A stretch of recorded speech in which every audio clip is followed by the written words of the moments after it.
So it's been just over 10 years since Jules Bianchi passed away. And that got me thinking, what has been his legacy on F1? What safety changes have come about from that crash directly or possibly indirectly that have saved more drivers' lives? So it was the Japanese Grand Prix on the 5th of October 2014 when Jules Bianchi unfortunately crashed into the back of a recovery vehicle who was recovering Adrian Sutil's crashed car who crashed the lap before. Now there was double wave yellow flags on track, but unfortunately Jules Bianchi still lost control in the tricky wet conditions and hit the back of a recovery vehicle doing 78 miles an hour and sustained a G-force of 254 G.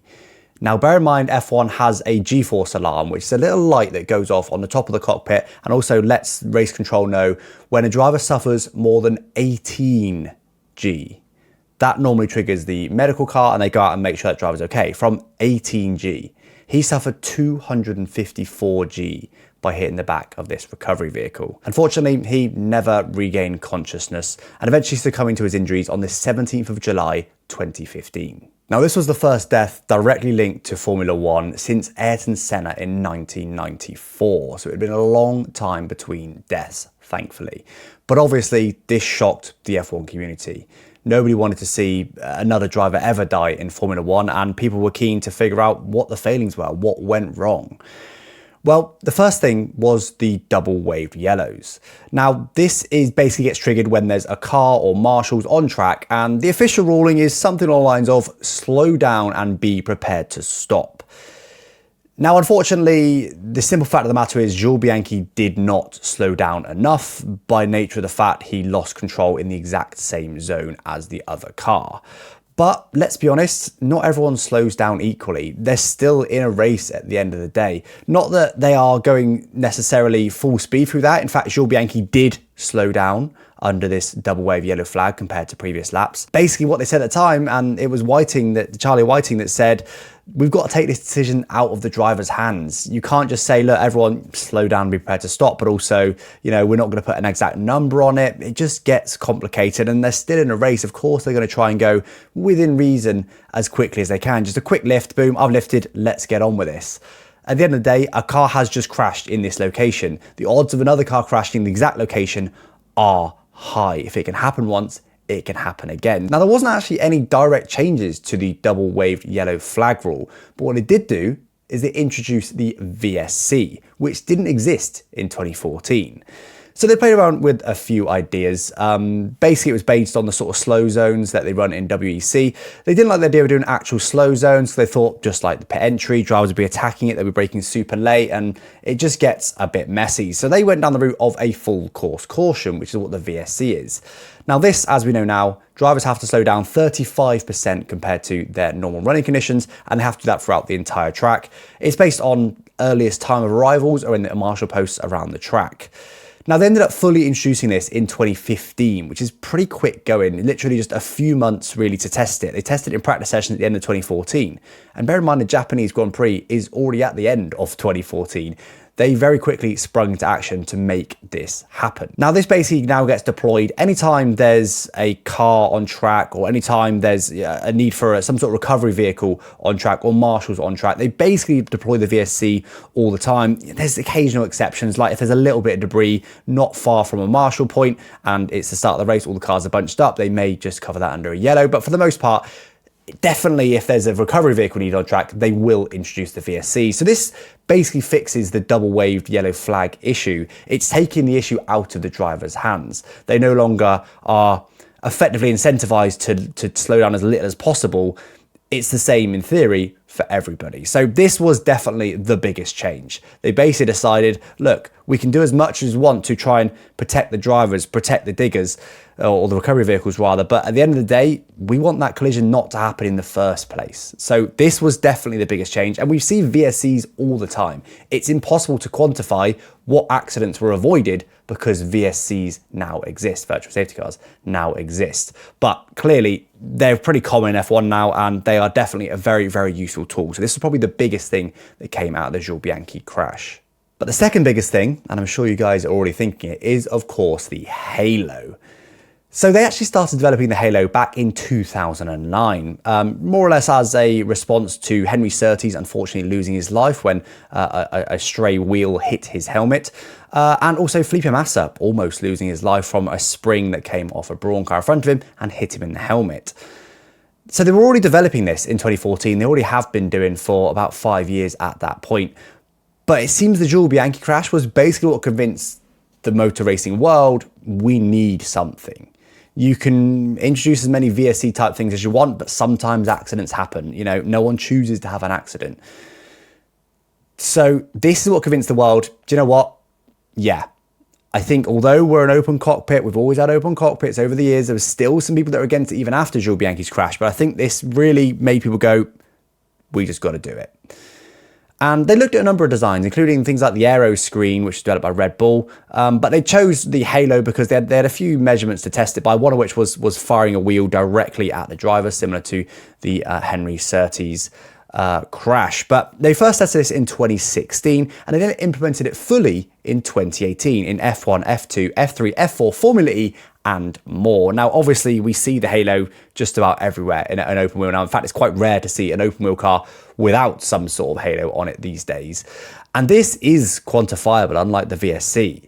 I mean, it saved countless lives, but just in F1, in 2018, the year that the Halo was introduced, it saved Jules Bianchi's godson, Charles Leclerc. In the 2018 Belgian Grand Prix, there was a start pile-up. Fernando Alonso ended up flipping over the top of Charles Leclerc and left a genuine tyre mark on the Halo. This was the first time, in F1 at least, that we saw clearly the benefit of the Halo and arguably saved Charles Leclerc's life. We also have seen it as well, very famously, in Romain Grosjean's crash in the Bahrain Grand Prix in 2020. He actually went through the metal barrier, whose gaps are about this big normally. The car had such force, it went between that gap and opened it out. It doesn't bear thinking what would happen if he didn't have the Halo to protect him, but the Halo definitely 100% saved Romain Grosjean's life, along with obviously a number of other safety features to survive that unbelievably fiery crash. Lewis Hamilton in 2021, Max Verstappen ended up parking his car effectively on Lewis Hamilton's Halo in the 2021 Italian Grand Prix. That definitely saved him to some extent. Zhou Guanyu in the 2022 British Grand Prix ended up upside down on the start and was skidding on the track. The crash structure completely failed, but the Halo stopped his head from grinding along the floor, quite frankly. So that saved him as well. So just in F1 there's a handful of examples of direct lives being saved as a legacy of Jules Bianchi's crash. So those are the two major ones, but there's been lots of other smaller tweaks that have been a legacy of Jules Bianchi's accident. The first of which is the brake-by-wire system. Now, this was introduced in 2014 because of the hybrid cars. They wanted to maximize the amount they're regenerating on the rear wheel, but they noticed it was going to be inconsistent. So they had rear brake by wire. A system decides how much actual physical braking that the car does. Now, Marussia in 2014 were running a sort of non-standard brake-by-wire system. And although they had a system that should have made it when both pedals are pressed, brake and throttle, the engine is cut out and it doesn't produce any power. That didn't happen in Jules Bianchi's crash because Marussia were running it, I'm not going to say non-standard, but basically it was within the rules, but they were allowed to do certain customizations. They did so. Turns out that customization ended up disallowing this safety system. Now, they weren't really able to quantify how much difference this made. The engine was still running. It was still producing the power that Bianchi was asking for it, but it may well have been that the brakes were able to override that anyway. So they weren't able to quantify whether this made much of a difference in the end. But they still have changed the rules since to reduce the scope of customization by the brake-by-wire system. A smaller one, but probably has helped in certain other crashes. They also tweaked the 4-hour rule. So ever since the 2011 Canadian Grand Prix, races can be no longer than 4 hours long from start to finish, regardless of how many red flags there is. The 2011 Canadian Grand Prix has got the record for the longest race ever. It was just over 4 hours long after there was lots of red flags. So that already existed. But what they did as a result of Jules Bianchi's crash was move the start times earlier. So now races cannot start within 4 hours of sunset or dusk. Obviously doesn't apply to night races, but the Japanese Grand Prix itself, for example, moved 1 hour earlier. This was just to bring it a little bit earlier so visibility was better, and also so that the, tend to be rainy seasons and stuff, you tend to get more adverse weather in the nighttime. That is also less likely to hit.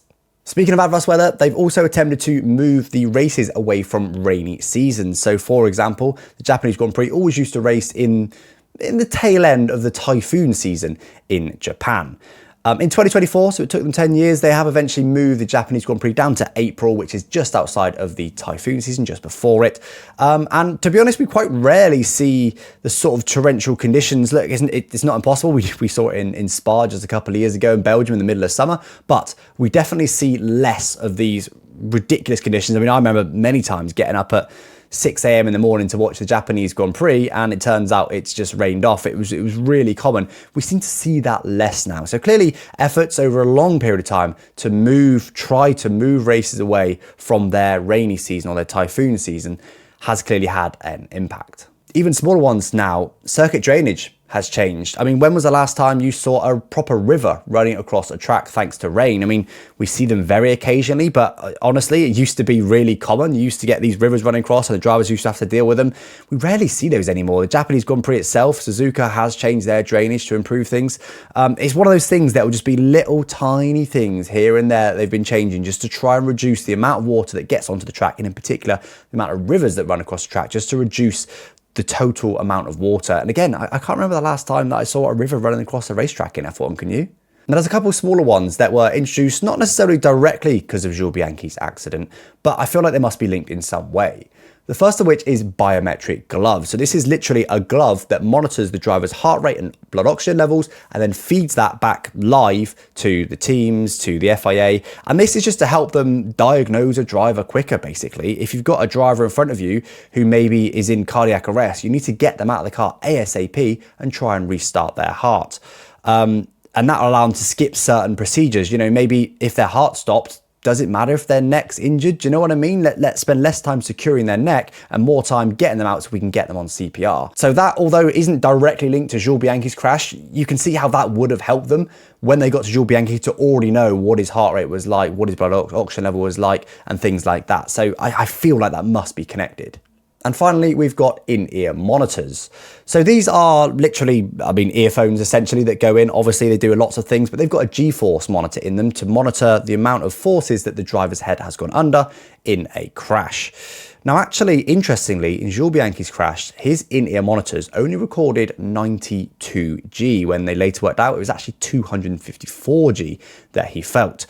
So it seems they slipped out or just basically didn't record the full G-force in a certain way. Now, I haven't actually been able to find any direct evidence that the FIA changed the in-ear monitors as a direct result of Jules Bianchi's crash, but obviously the point of them is to record the G-force, and if they're falling out and not recording the full G-force, that's obviously an issue. So I assume they will have evolved it, as the FIA is constantly evolving safety procedures, but I couldn't actually find any information on this. So if you do know more about the in-ear monitors and their evolution since 2014, do let me know down in the comments. But there we go, guys. That is Jules Bianchi's legacy. His crash, as unfortunate as it was, has definitely saved a number of lives since it came in. There was already some resistance to the halo even when it got introduced after Bianchi's incident. I honestly feel like if Jules Bianchi didn't sadly have his accident and pass away from it, I think there'd have been real strong resistance to the halo and it would not have got introduced, and maybe we'd have seen other people losing their lives thanks to it. That is definitely the biggest introduction along with VSC. So some real positive outcomes to come from a really unfortunate situation. But Jules Bianchi, there's his legacy.